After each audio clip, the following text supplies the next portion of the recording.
ఎంత అన్యాయం అసలు. చిరంజీవి పవన్ కళ్యాణ్ మంచి యాక్టర్స్ అని విన్నాను. నా చేతులతో ఇద్దరిని 2008లో వాళ్ళ ఫాదర్ చనిపోయినప్పుడు దీవించాను. వాళ్ళకి రాజకీయం అవసరమా? ఒక మాట, ఎంత మోసం ఇది! చిరంజీవి చేసిన మోసం చరిత్ర క్షమిస్తుందా? 27% ఉన్న కాపులు క్షమిస్తారా? 60% ఉన్న బీసీలు క్షమిస్తారా? చిరంజీవి ఏం చేశాడు? కంప్లైంట్లు చూడండి, 1500 కోట్లు 336లో 334 మంది దగ్గర యావరేజ్ 5 కోట్లు కలెక్ట్ చేసి ఎమ్మెల్యే ఎంపీ టికెట్లు అమ్మి మీరు పోటీ చేయండి రా అంటే బంగారాలు అమ్ముకొని ఎంతమంది నన్ను కలిశారు. అదే ప్రజారాజ్యం పార్టీ హోల్సేల్గా ఒక 500 కోట్లు క్యాష్కి ఒక మంత్రి పదవికి కాంగ్రెస్లో విలీనం చేసేసారు. నేను చెప్పింది సత్యమా కాదా? అలాంటి చిరంజీవి ఏదో అడవిలో ఎక్కడో దోగవ్వాలి, లేదా ఏ ఆఫ్ఘనిస్తానో వెళ్ళి సేవలు చేసుకోవాలి భారతదేశాన్ని విడిచిపెట్టి. జార్జ్ బుష్ ఏ విధంగా ఇరాక్ యుద్ధం చేసిన తర్వాత నేను అపోజ్ చేస్తే 7 సంవత్సరాలు బయటకు రాలేదు. అలాంటి చిరంజీవి మీడియా ముందుకు రావడం, ఈ తెలివి తక్కువ మీడియాలో అవి బ్రేకింగ్ న్యూస్లు పెట్టడం నాకు అర్థం అవట్లా. ఇంత దరిద్రమా అని మరలా ఆయనే అంటున్నాడు, ప్రజారాజ్యమే జనసేనగా ఆవిర్భవించిందని. నేను ఎప్పుడైనా మాట 2014-13లో అన్నమాట ఈరోజు 10 సంవత్సరాల తర్వాత ఆయనే ఒప్పుకుంటున్నాడు. హృదయంలో ఉన్నదే బయట పెడుతున్నాడు. ఇంత క్లియర్గా చిరంజీవి పవన్ కళ్యాణ్ ఇప్పుడు అధికారంలో ఉన్న బీజేపీకి తొత్తులైపోతే, మహాత్మా గాంధీని చంపిన గాడ్సేని నాగబాబు దేవుడిలా పొగుడుతుంటే, బుద్ధున్న కాపోడు ఎవడైనా, సిగ్గున్న బీసీ ఎవడైనా, తెలివితేటలున్న ఏ తెలుగు ఓటరైనా, బుద్ధున్న ఏ మీడియా ఓడైనా అలాంటి పనికిమాలోల్ని మళ్ళీ ప్రమోట్ చేస్తారా? నేను ఆశ్చర్యపోతుంది. చంద్రబాబు నాయుడు గారు భిక్ష పెట్టకపోతే 1-2% జనసేన క్లోజ్ అయిపోను. 2019లోనే కదా 5 పార్టీలకు 6% వచ్చింది. మళ్ళీ ఈయనెందుకు లైఫ్ ఇచ్చాడు? పవన్ కళ్యాణ్ ఎలా తిట్టాడు చంద్రబాబు నాయుడిని, లోకేష్ని ఎంత ఘోరంగా తిట్టాడు, ఓహోహో అని వణిగిపోతాడే. మరి అలాంటి చంద్రబాబు నాయుడు, అలాంటి లోకేష్, అలాంటి తెలివైన కమ్యూనిటీ ఈయనకి లైఫ్ ఇచ్చారు. మళ్ళీ ఈయనేమంటాడు?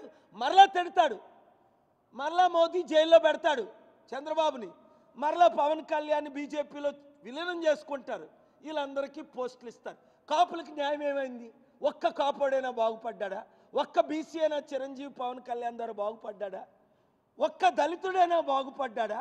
ఒక్కడైనా ఆస్తి సంపాదించుకున్నాడా? కనీసం రాజశేఖర రెడ్డి పార్టీలో బొత్స సత్యనారాయణ అంటే 1,00,000 కోట్ల ఆస్తులు సంపాదించుకున్నారు. ఈ చిరంజీవి పార్టీ పెట్టిన తర్వాత ఉన్న ఆస్తులన్నీ పోయే బీసీలకి, కాపులకి, దళితులకి, వాడిని నమ్ముకున్న వాళ్ళకి.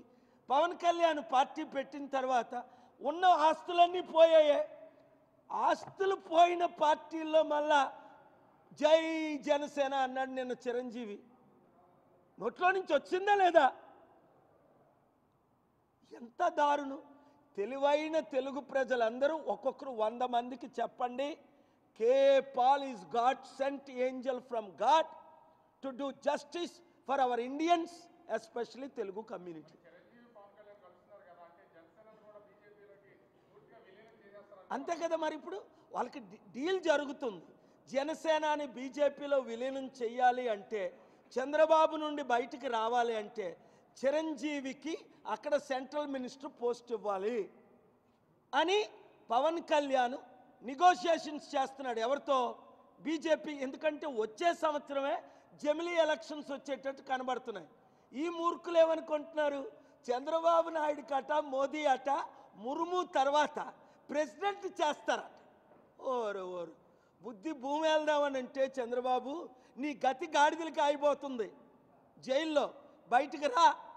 నా ఆశీస్సులు కావాలంటే, నా సపోర్ట్ కావాలంటే, మోదీని ఎదుర్కోవాలంటే, నీతి న్యాయం చేయాలంటే, తెలుగు జాతిని కాపాడాలంటే, ఎన్టీ రామారావు ఆశలు నెరవేర్చాలంటే చంద్రబాబు నాయుడు నువ్వే పవన్ కళ్యాణ్ తీసేయి. నీ తెలుగుదేశం పార్టీని నువ్వు కాపాడుకో, లేదా గతి లేకుండా అయిపోద్ది. ఎందుకు ఇప్పుడు సూపర్ 6 ఫెయిల్ అవ్వడానికి కారణం ఎవరు? నరేంద్ర మోదీయే కదా, పవన్ కళ్యాణే కదా. ప్యాకేజ్ ఇప్పుడు పవన్ కళ్యాణే కదా, అధికారం నడిపిస్తుంది పవన్ కళ్యాణే కదా, నాయకుడు పవన్ కళ్యాణే కదా.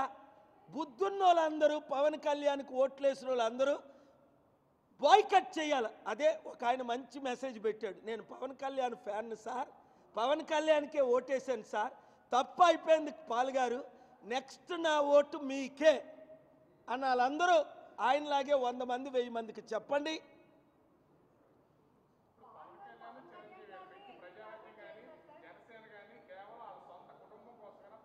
మరి ఇంకేంటి? ప్రజారాజ్యం పార్టీ, జనసేన పార్టీ కుటుంబ పార్టీ కాదా? Chiranjeevi president, vice president, Pawan Kalyan youth president, Allu Aravind architect. మొన్న అల్లు అరవింద్ని బట్టి అల్లు అర్జున్ జైలుకి వెళ్ళాడు. ఆ రోజు నేను కోర్టులో ఉండి జడ్జి గారు నన్ను చూసి ఎంతో ఇమ్మీడియట్ బెయిల్ ఇస్తుంటే ఆయన వచ్చి కోర్టులో వాగాడు. నేను కోపంతో పోలీసులకు చెప్పి ఆయన బయటకు పంపించాను. ఇవన్నీ సీన్లు ఉన్నాయి. అల్లు అర్జున్ని కాపాడదామని వెళ్తే, ఎందుకంటే అల్లు అర్జున్ని జైల్లో పెట్టించింది కూడా వీలే, ఆయన్ని కూడా బీజేపీలో చేరమని. అంటే జైల్లోకి వెళ్ళిన వాళ్ళందరూ అల్లు అర్జున్ ఇప్పుడు ఫేమస్ అయిపోయాడు. చిరంజీవికి ఓట్ బ్యాంక్ లేదు. దానికి రుజువు 2014లో ఆయన రాత్రి పగలు తిరిగిన 1% ఆయన పార్టీకి, కాంగ్రెస్ పార్టీకి ఓట్లు ఎవడేలా. Prajarajyam chapter close. ఇప్పుడు మరలా సినిమా చేస్తే 10 సంవత్సరాల్లో 100 కోట్లు వచ్చాయని పవన్ కళ్యాణ్ అన్నాడు. 100 కోట్లలో 100 రూపాయలు మిగలలేదు అన్నాడు. అందుకనే రాజకీయ పార్టీ జనసేన పెట్టారు. ఇప్పుడు 1000 కోట్లు మళ్ళీ డబ్బు ఎక్కువైపోయింది. దొంగ డబ్బు దాచుకోవడం, దోచుకోవడం, అవన్నీ పంచడం, మళ్ళీ ప్రజల దగ్గర టికెట్లు తీసుకోవడం, మూర్ఖులందరూ జాయిన్ అవ్వడం, ఆ స్టూపిడ్ మీడియా వాళ్ళకి ఫుల్గా డే అండ్ నైట్ లైవ్లు ఇవ్వడం, ఇదంతా గ్యాంగ్స్, మోదీ తొత్తులు.